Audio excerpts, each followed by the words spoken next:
It is 5 o'clock somewhere, and you've tuned into Season 3, Episode 20 of BRC. For those of you who'd like to watch this episode, I highly recommend it. You can view Season 3 on our website, YouTube, Spotify, WhiskeyNetwork.net, and Zencastr.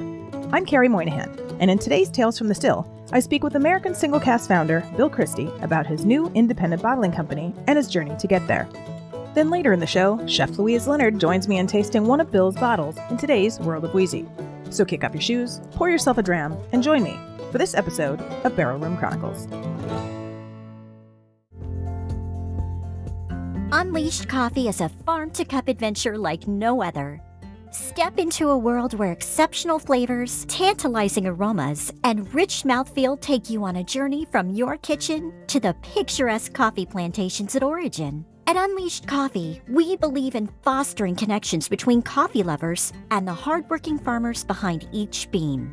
Join the journey through our coffee subscription program and gain access to our exclusive online community, connecting you to fellow enthusiasts and the producers of your morning brew. To help you extract every nuance of flavor from our beans, take part in our on-demand coffee brewing courses right in the comfort of your own home. If you are seeking B2B coffee solutions that go beyond just beans, our comprehensive wholesale packages cater to the diverse needs of mobile carts, farm stands, restaurants, cafes, retail shelves, and more. Look no further than Unleashed Coffee to quench your thirst for quality coffee. Use coupon code COFFEEBRC at the checkout to receive 10% off your first purchase at unleashedcoffee.com. Well, hello, Bill. How are you? Great, thanks. Thanks for having me. My pleasure having you. It was wonderful meeting you last night at your premiere event for your new whiskey brand. Glad you were there and glad you enjoyed it so much. So you're on a weekend tour here of Southern California. You've got more stops along the way. Yeah, we're going to Santa Ana for a tasting tonight, and then San Diego for a tasting Monday night out on Coronado Island. That's awesome. So I usually start at the show asking about what your whiskey journey is. So tell me, when you were a wee little lad, did you ever think that you would be owning a whiskey brand? No, not at all. I came to whiskey, I guess the long version of the story is started with exploring the desert wilderness around Las Vegas, and we ended up doing car camping weekends. We would fill an ice chest with beer and drink the beer around the campfire. Well, then we wanted to get further out into the desert, and backpacking beer out for multiple day trips just wasn't practical. And so we started backpacking bourbon and or Irish whiskey. Wonderful. And then somehow I saw within a week 2 different programs, Discovery Channel type programs, that were the world of whiskey. And they talked about bourbon and what makes bourbon bourbon, Canadian whiskey and Irish whiskey and Scotch. And they were talking about the regions of Scotland, and they were talking about Islay and saying they burn the peat to dry the malted barley, and the flavor of the burning peat or the peat smoke gets into the liquor and stays. Right. And my hairs on the back of my neck stood up, and I decided to go straight out, buy a bottle of Lefroy 10. Oh, wow. Didn't like it the first time I tried it, but I let it sit for 3 weeks and came back and tried it and was blown away. Really? And so I took it straight over to my friend Tom's house, who I was outdoors with all the time, and I said, "You got to try this." And he took a sip and he said, "That is the best thing I have ever put in my mouth." Wow. So from there, I was hot and heavy in love with Scotch and wanted to try everything and every variety. That led to my love of independent bottlings of Scotch in particular. I realized that that's really where a lot of the best stuff was. And that from that understanding and love of independent bottling of Scotch and that whole history and the ethics that come with it. When I realized what was happening in America with this boom in craft distilling, there are now over, I think, 2,000 distilleries in the U.S., and most of them have only been open since about 2010. 90% of them probably only open since 2010. So they are just coming into their best now. They're just hitting their stride. Their whiskey is getting some age on it. They've figured things out. And I sort of put these two things together, independent bottling Scotch whiskey and the realization that what was happening in America was really good and only going to get better. And I thought somebody needs to be doing independent bottling of American craft whiskey. Yeah. So when did you come up with this idea? And from the idea to opening up your first sale, how long did that take? The idea was probably formed around 7 or 8 years ago. And I was tinkering around with it online, doing some research and everything, but I've never run a business before. So that was a pretty slow process. What really lit the fire under my rear was talking with a friend about it. And he, at one point in the conversation, said, well, if you ever need any venture capital, and I stewed on that for a while, and then we had a similar conversation talking about my idea for this a few months later, and he repeated himself exactly. Well, if you ever need any venture capital. And I thought, well, it's time to put up or shut up. And so I said, all right, let's go. And started taking trips to distilleries. Got the business funded, established an LLC, all of that. Started taking trips to distilleries and finding ones that would be willing to sell me their odd barrels of whiskey, and then got them to send me samples at home to evaluate, multiple cask samples to evaluate, and pick the ones that I thought were really the very best of the best. Fantastic. So how many different distilleries are you currently working with, and how many different expressions do you currently have for sale? So currently I'm starting out bottling 6 different single cask craft whiskeys from 5 different distilleries. The price point is $89.99 to $109.99 is where we're starting. You can find out where you can get them on AmericanSingleCask.com. We are in K&L Wines in LA and the Bay Area, and we also have some bottles still on seal box, and you can buy direct also from my website from AmericanSingleCask.com. We've also just gotten a pallet to arrive in Glasgow, Scotland for Scotch whiskey auctions. So that's going to be available.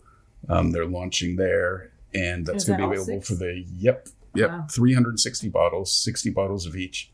And those will be available to Europe and the rest of the world. Wow. Yeah, so it's fantastic. So when did you launch? Was it earlier this year, a couple months ago?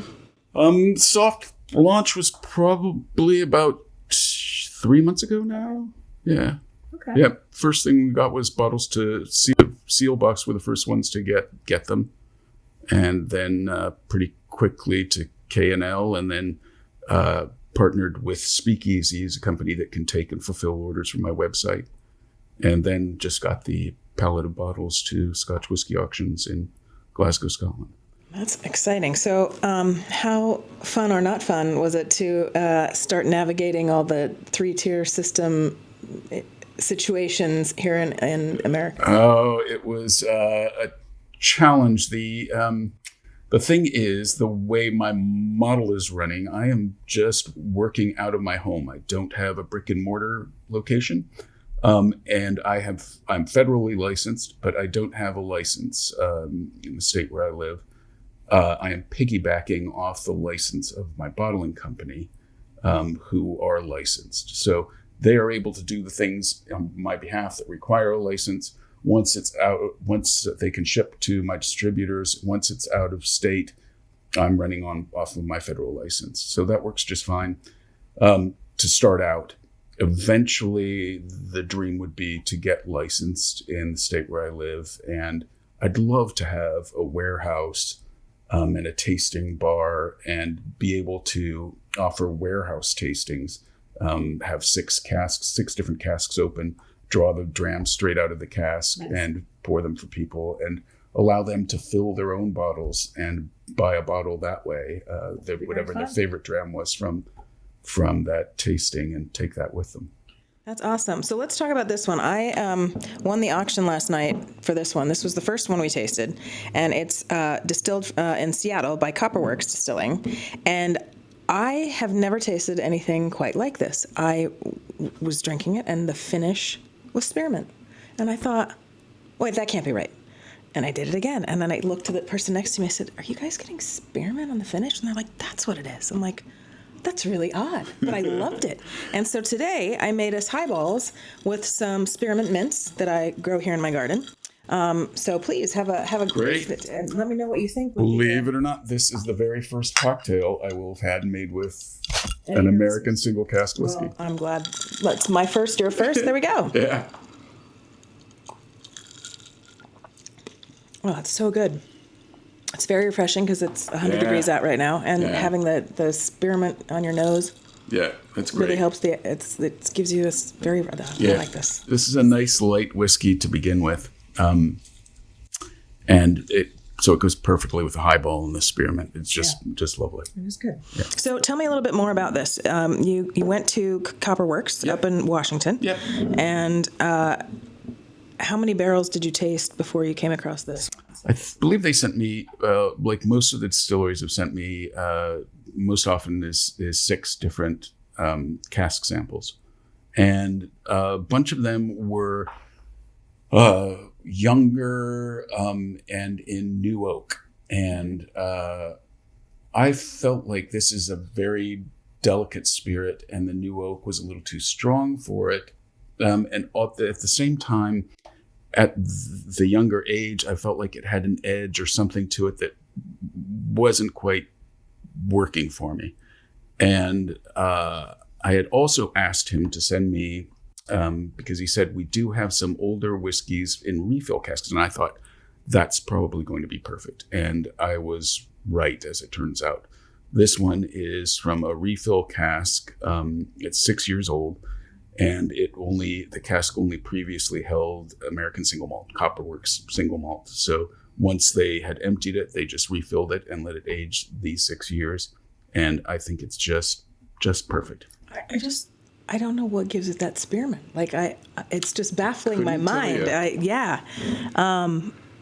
Different distilleries have different characteristics, different flavor profiles. It's very unique. So if anyone out there likes spearmint and refreshing highballs, the American Single Malt Whiskey, distilled in Seattle, Washington by Copper Works Distilling, distilled on 1/27/17, bottled 4/24/23, and this is a second fill single malt. Bottle number. Well, you're not going to have my bottle number, but yes, it's aged 6 years. It's fantastic. I absolutely love it. And we tasted quite a few others last night. I know you had several from Heritage, which we've had Jennifer and Justin on the show before, back when I was doing it with Philip for Spirits of Whiskey. Yeah. And they have a very interesting story. And Justin's a lawyer, and he kind of paved the way for Native Americans to be allowed to distill, because there was some ridiculous 200-year-old law saying that they weren't allowed to do it. And he lobbied the government, and it's very interesting. So if anyone is interested in that story, check it out. I think it's season 1 of Spirits of Whiskey, episode 17, maybe. And it's audio only because it's from way back when. But yeah, it was fantastic at Heritage in particular. I think we stumbled in at just the right time. I wasn't really interested in going to Heritage, oddly enough, because I was just going from the internet and I was looking at their website, and they were mostly doing flavored whiskeys and flavored vodkas. And so I was taking a trip to Seattle, and my financier friend said, let's just go. It's just across the bridge from me. And I said, all right, we'll go. And we showed up. The vice president met us in the parking lot. We walked into this conference room. They had 6 different cask samples of different whiskeys. They had a whole variety of different types of bourbon, 100% rye, which I also bottled. And then at some point they mentioned that they were in process of building a new big rick house, a new big warehouse, and a lot of their whiskey was in storage containers. And one of the people at the table said, I can't wait to get that chocolate malted barley whiskey that's in the storage containers out and try it and see how it is. And my ears stood straight up, and I said, oh, really? Would you please send me a sample when you get it. And yeah, when I tasted that, that's the one I went deep on and ended up buying three different casks. But we've also, so we walked into Heritage at just the right time. It turns out they were just working on this new line of upscale whiskeys for the line that they bottle under their, I think it's called Stiefel Select. Yep. And they're bottling these whiskeys now. But this was their first time letting anyone from outside taste them. So they were all sort of sitting on the edge of their chair waiting to see what we thought of them. And we were just blown away with everything we tasted. So to run through my lineup, the other whiskeys I've got, this Copperworks is cask number 1. Number 2 is a 5-year-old single malt from Blinking Owl Distillery in Santa Ana, which is now closed. Oh, they closed? Yes, they closed several months ago. They had a business model that just wasn't able to weather the pandemic. That's true. Number 3 is the chocolate malted barley whiskey that I was just discussing from Heritage. That's 5 years old. Cask number 4 is 100% rye, 6-year-old from Heritage Distilling. And number 5 is a 4-year-old bourbon finished in Washington State red wine casks from Two Bar Distillery in Seattle, Washington. And the last whiskey, number 6, is a mesquite smoked American single malt whiskey that is 6 years old from Santa Fe Spirits in Santa Fe, New Mexico. Have you taken that one on your journeys in the desert with your friends? Not yet. Haven't had a chance to yet. But When I tasted that last night, I was like, oh yeah, this is like a camping whiskey. Yeah, I have spent many nights in dry desert washes and canyons sitting around a mesquite campfire, and that's right where that whiskey puts me. Well, let me know when you take it out, and let me know how the feeling goes, what the vibe is with your friends. Will do. So, so you have the 6 expressions right now, and I'm assuming you're still going out to different various places to find more bottles. Yep, I've already started. I think I've just about solidified the next 6. Not all of them are quite buttoned up yet, but I've got a good idea of what my next 6 will be. And are they from all various regions of the country, or specifically somewhere? Still staying west. Eventually I'll start moving further east. I think the round after this next one, I will be taking a trip to Texas and Arkansas and up to, there's a distillery that I'd like to get to in Nebraska, I think it is. It's Cut Spike. I've had their single malt before. I've got it from K&L, and it was bottled at 50% ABV at 100 proof. Oh, wow. And it was delicious. And I'm sure, again, that it's only gotten better and that there's older whiskey going into it now. Right. Yeah. Very cool. So I know you have a day job. Yes. Which also sounds very fun. I mean, you get to play games all day, really, technically. Yeah. I've been a poker dealer for 28 years now. Yeah. And it's been very good to me. I'm hoping that American Single Cask will take off, and it sure looks like it is. And maybe by middle of next year or early middle of next year, I'll be able to walk away from that and do this full time. Very cool. And your bottling facility, that's close to you at home, or it's not too close? Yeah. I live in Las Vegas, and North Las Vegas Tequila Bottling is 15-20 minute drive for me. Okay. And then tell me about the bottle design and the label. Like, how did you come up with this shape and the label? And so this bottle, where I first saw this bottle, or where it was first brought to my attention, was this was the original bottle used by Bruichladdich on Islay in Scotland for their botanist gin. Okay. Now they've got this round, swirly bottle that's completely different, but this was the original bottle, and I liked that a lot. And a friend suggested it again when I was thinking about bottles, brought it to memory again. And so one of the reasons I liked this a lot, particularly for this brand, is it feels sort of no-nonsense, monumental. And I also wanted to be able to have a big label that I could put as much information as I could possibly fit on it for the consumer. That's part of what I wanted to take from the independent bottling history of Scotland was one, complete transparency. So nothing is hidden. It says American Single Cask at the top, but right below that tells you what distillery distilled it, when it was distilled, what sort of whiskey it is, what type of wood it was, what type of barrel it was matured in. All the information is there for the consumer. Yeah. There's nothing hidden, no sourcing going on like there is in much of the industry now. So that was one thing. The other thing that I wanted to take from the independent bottling history of Scotch was the presentation and how the whiskey is bottled itself. Comes straight out of the cask. This ended up being sort of a mantra on the label here that says always cask strength, no color added, never chill filtered. And those are the three things that you get in those independent bottlings of Scotch, which I think is presenting whiskey in its best form. Yeah. Take it straight out of the barrel with nothing but a barrier filter to filter out the extra bits of wood and char that are from the barrel, and let the customer decide how much water they want to add to it or what they want to do with it. Yeah, a lot of fun last night testing each one with water. I usually don't do too much water unless they're really high proof, which many of them were.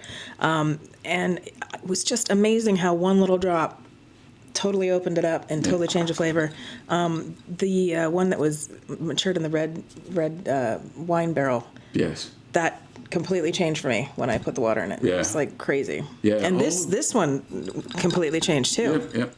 All of these do really well with water, and they do. They continue to improve I found with time in the glass. So, yeah, I'll pour a glass and let it sit for a while, or add water to it, because I know how much water I want in these drams to suit me, and let it sit for a bit before I'm ready to drink it.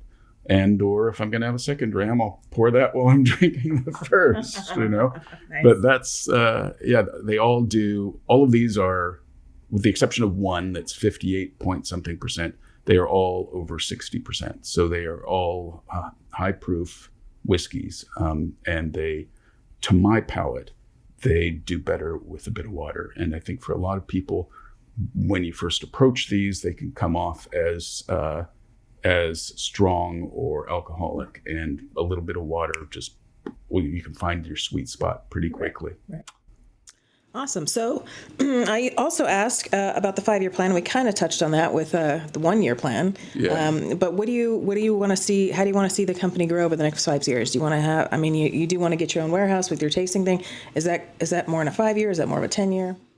Somewhere, I would hope to be able to pull that off within 5 years. Okay. Yeah, I would really love to have my own warehouse, like I said, and be able to offer warehouse tastings to people in Las Vegas. I think it would be a huge hit in Las Vegas. I mean, you'd get everyone from whiskey nerds to bachelor parties to corporate events wanting to do that sort of thing. Yeah. And it would be a chance to show these whiskeys in their very best light.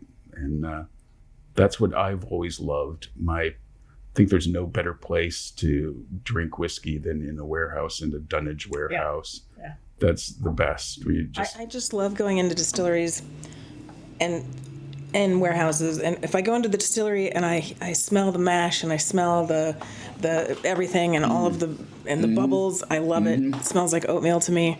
And then when I go into the cask warehouse, the rick house, it's got that musty, but that angel's share is smelling in the air. And I just love it. Yeah, and all those years of leaky casks dripping into the ground, and the soil just gets soaked with it, and the whole thing just smells wonderfully of whiskey and mustiness, and it's wonderful. Well, I'm so glad that I was able to meet up with you and share your new company and your new lineup with the fans of the show. And I look forward to keeping in touch and following up your progress. And when you get that warehouse going, let me know, and we'll come out and do a show. All right. Fantastic. Thank you very much. It was a pleasure meeting you last night, and thanks for having me on your show. You're welcome. World of Wheezy is up next. Stay with us. Like what you've seen on BRC? Want to see more? Experience more? And maybe even taste more? Then head over to our Ko-fi site and become a member of the Barrel Room Parlor. By choosing the copper level membership, you'll have exclusive access to videos related to topics discussed on the podcast and blog posts for members only. As an Amber member level, you'll enjoy everything from our copper level as well as various spin-off series including The Cutting Room Floor and Kindred Spirits. In addition, the Amber membership includes exclusive discounts to live in-person events. To join, visit www.barrelroomchronicles.com and click on Become a Member in the navigation bar. Or go straight to our Ko-fi site at ko-fi.com/BRC and click on the membership link. Once you've joined, you'll have access to everything your chosen level has to offer. You'll even be able to participate with the show by commenting on videos and other posts. Don't wait. Sign up today for exclusive content and event discounts in the Barrel Room Parlor.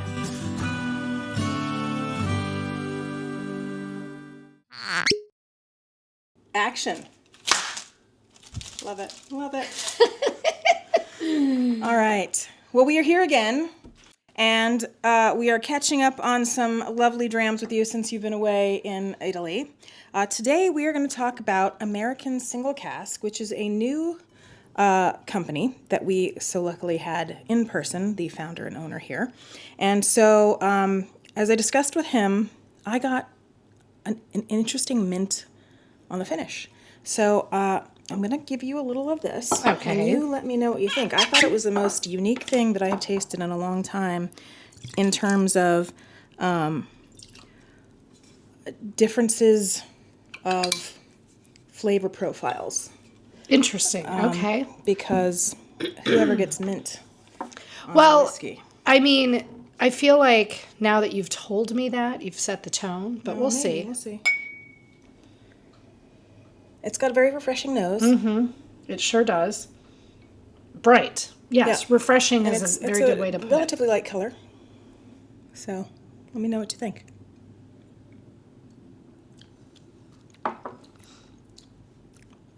Yep, there's that mint for me. You know, Hold on.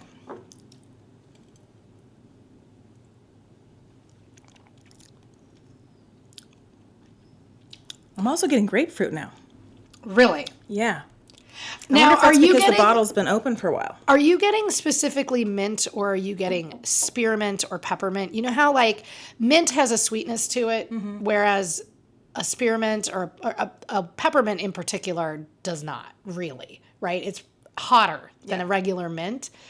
I can see mint for sure. Mint, yes. It was now see, because now I'm getting more grapefruit, so now I can't even tell you. But before, I was definitely getting a mint kind of going towards a spearmint, but like a minty, spearminty. This is not like anything I've ever had before. I will say that. It is, the tasting notes for this are not the normal, I've got brown sugar, I've got vanilla, I've got, all the obvious. This is not obvious to me at all. No. And I don't know what I'm talking about, as we know this. I know what tastes good, but this one is special. I feel like the mint for me would even be more pronounced if Are you getting the grapefruit too, or no? Just I don't get any grapefruit. no grapefruit. We have such different palates. I know we do. Also, I love grapefruit so much, like a whole lot. It's one of my favorite fruits because I like bitter. Mm-hmm. And the grapefruit rind is so bitter. Well, and the flesh can be bitter as well. But I love it so much that I feel like it would have to be pretty prominent for me to kind of pick up on that. But I'm thinking right now that if you made a chocolate sauce for mint ice cream with this whiskey in the chocolate sauce, warm, to pour over like a mint sundae with that warm whiskey chocolate over the top of it and some shavings of bitter chocolate. Because if you're getting grapefruit, that bitter chocolate will pick up bitter notes as well. Could be very delicious and very cool. And I think that would also bring out more of that mintiness. I don't know. This is a whiskey that I have absolutely never tasted anything like that. Yeah, that's why when it was presented to me at this tasting and it was up for auction, I said, you know what? I've never tasted anything like it. I have to bid on it, and I actually won the bottle, which was great. So now when people come by, I'm like, you want to taste something really interesting? And I pull this out, and they're like, what is that? I'm like, I don't know, mint. And now I'm going to say mint, grapefruit. I mean, it's not like that on the front, but after you finish it out on the finish, it's got this very distinct, I don't know. Well, also too, I think whenever people hear mint and whiskey in the same sentence, of course you go straight to mint julep, right? Because it's one of the classic drinks made with whiskey, right. But that has a very specific flavor because there's sugar in it, right. You know? Right. So, but once you remove that element and you just have like the heat, because it's hot, it's got some heat to it, yeah, right? Let's see what we got. So it is. Well, it's not, I mean, it's hot, but it's not, I mean, it's 62.45% alcohol by volume. So, yeah. And this is an independent bottler. And so this particular whiskey came from Copperworks Distilling in Washington, Seattle, Washington. And that's how they chose it. So the tasting notes they have, the official, is this 6-year-old American single malt from Copperworks Distilling starts with white raspberries and golden raisins. It takes you to a sweet creaminess of creme brulee, and the finish is just a touch of amaretto. That's so weird because none of that. Yeah, I'm not getting that. Not one single bit of that. I'm not getting that either. Hits me. I don't know. And I'm wondering, I mean, there's not enough gone for it to have changed flavors that much, I don't think, out of the bottle, so... But no, I think it's very interesting, so now back to the whiskey sauce, the chocolate sauce. What would you put in this chocolate sauce? Like what ingredients would be in the sauce to make it? Well, I mean, basically you make like a chocolate ganache. It's essentially just bitter chocolate and cream to make. I mean, there's different ways of making chocolate sauces depending on what you're going to do with it. But I would just I would probably like start with some whiskey in the pan and reduce it a bit to kind of get it a little syrupy, and then you melt with chocolate. You have to melt it over a double boiler so it doesn't burn. So, melt the chocolate, pour the reduced whiskey in there, whisk in some cream, and you're done. Away you go. Away you go. Add some salt. I would definitely salt it a little bit to kind of bring out the whiskey for sure. And then with you could do it with store-bought mint ice cream or a homemade mint ice cream. I mean, I prefer a proper mint ice cream, which mint, ice cream made with actual mint as opposed to, the store-bought mint ice cream of our youth. Mint chocolate chip is delicious, of course. Yeah. I'm not taking anything away from that. But if you imagine this with the flavor of a store-bought mint ice cream that's made with, mint flavoring is not at all the same as real mint. Right. Real mint has a totally different flavor. And I feel like if you had a real mint ice cream with a salted whiskey bitter chocolate sauce. And do you ever make ice cream from start to finish? Yeah, I don't do it enough these days, but yeah, I have an ice cream maker at home and I do. You make a custard base essentially, and I would just make a custard base and steep some fresh mint into it, and there you have a mint ice cream. And is it actually green or does it come out white or what color? No, it's not green. So the green is just all false. The green is completely false. It's like how pistachio ice cream at the supermarket is green. Well, real pistachio ice cream is not green. Interesting, because pistachios are green. No, they're not. They're not green. Oh, you know what it is? It's just that little like... It's the little film between yeah. the shell and the actual nut. But no, they're not green. And in fact, I know this to be true because I had the most delicious salted pistachio gelato when I was in Italy. It was... I mean, I know everybody comes back, eat, pray, love, and they're all like, oh my God, the food. But I'm telling you, this ice cream was like, holy shit. And also, it's 1,000 degrees in August in central Italy. Yeah. So when the gelato hits, it hits hard. You know what I mean? It's like, where's the gelato lady when I need her? I love it. Yeah. But anyway, so the color of mint ice cream turns out similar to real pistachio ice cream, which is kind of like a... it's not pure white. It's like a beigeish color in a way. Yeah. But, you can chop up some fresh mint and stir it in there as well, which I would do, or at least garnish. Like if you had a sundae where you have a scoop of the ice cream and the chocolate sauce and some curls of chocolate and, you could put some fresh mint, leaves with it. Some whipped cream would be really nice. You could even add some of the whiskey to the whipped cream as well to just up it a Boost little it, bit. that'd be good. Yeah, for sure. I mean, I'm trying to think if there's any fruit that I would want to, because sometimes you've got fruit that goes with a sundae, but I don't think so. Can't think of anything that would be good with the mint. I don't think I want that at all. Even a nut, I don't think I want. I think I just want it like... Not pistachios? Nah, I don't... Well, I've had pistachio and mint together. It works, but not in this. No, I want it to be like a grown-up version of mint chip ice cream. That's basically it. Well, next time you make that, get that churn going... I will. Churn me out some mint ice cream and we'll make some of this. And you got it. Sounds good. All right. Well, Louise, thank you. And until next time, don't leave the country again because we've got lots coming up for season 4. Come on. I'm dying. I need to go. All right. Well, thanks again. And we will see you next time. Cheers. Cheers. That does it for today's show. To read notes on this episode or learn more about our guests, please visit barrelroomchronicles.com. Want to interact with the show or have questions for our guests? Then ask them on our socials or send us an email. Or better yet, leave us a voicemail on our website. If you like what you heard, please rate and subscribe to the podcast. If you really liked it and you want to show your support, buy us a whiskey through our Ko-fi site at ko-fi.com/BRC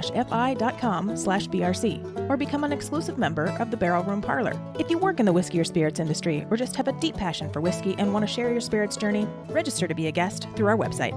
Last but not least, please enjoy your spirits responsibly. Thanks for joining me. Until next time, Solange.